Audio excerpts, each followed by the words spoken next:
technical difficulties, lost the call. You were making an excellent point about Black Lives Matter and how the movement is different than the organization, and you were railing on the evident corruption of the movement, or what you had perceived as that. I can adjust this a little bit. So you remember when I was telling you that while you're doing that, you remember I was telling you that we were moving furniture upstairs? Yep. So the TV stand that was in the upstairs living room, we moved it into the teenager's room. And so now the place where the Wi-Fi box is, all of that stuff, there's nothing there right now. Now we're gonna put stuff there, but the kid just went and... The wife is at IKEA right now getting crap to put there.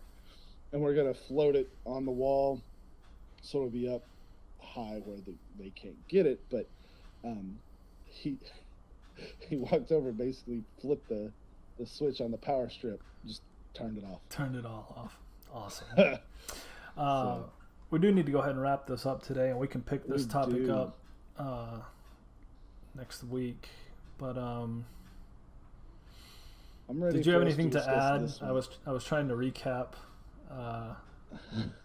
what you said.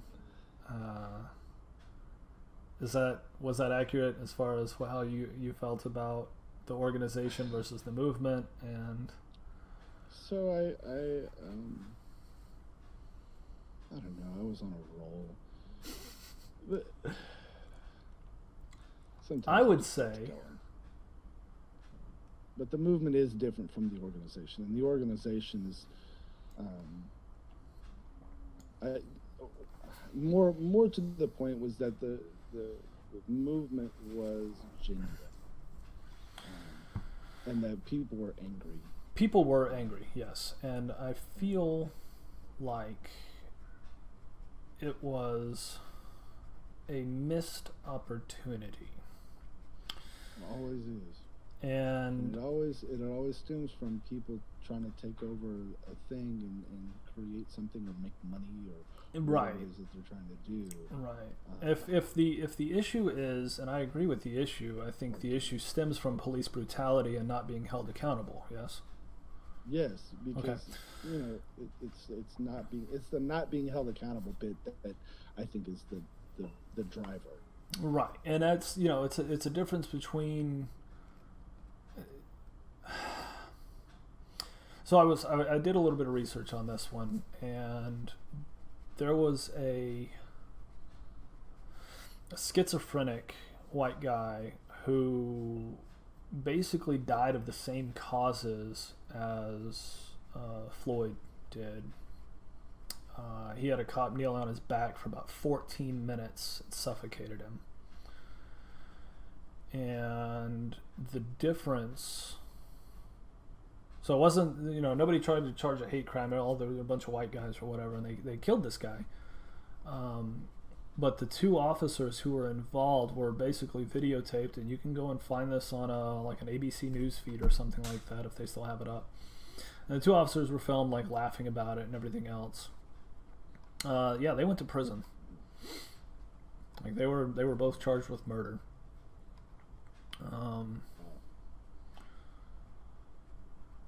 And in a lot of cases, many cases,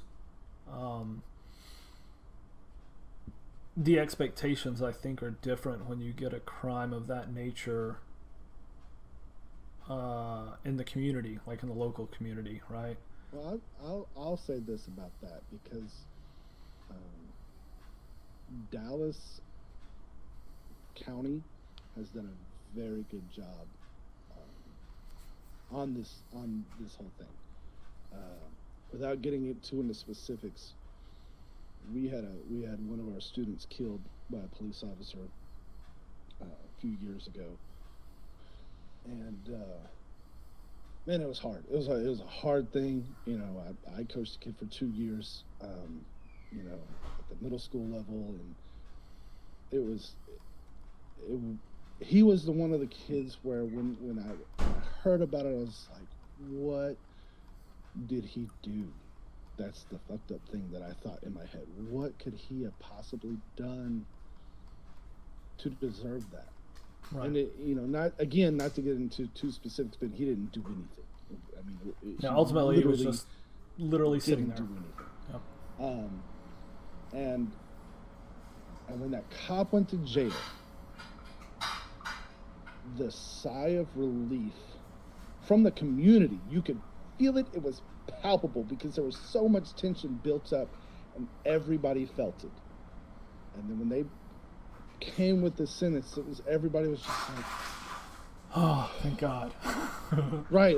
It was amazing because you could feel it. You could feel just the tension just relax. And I think that's probably the biggest problem is the not being held accountable and hiding behind the blue line or whatever, and the other police not holding these people accountable. I think that probably pisses me off the most, because if I see a teacher and they're diddling kids, we are going after that teacher. We are like 25 years in prison, you're going down, period. Whether it was consensual or not, you are going down, and you should, because you're a criminal. Yeah. But these people hide behind other cops, and the cops are letting them. They let them do it, and they think that's the problem.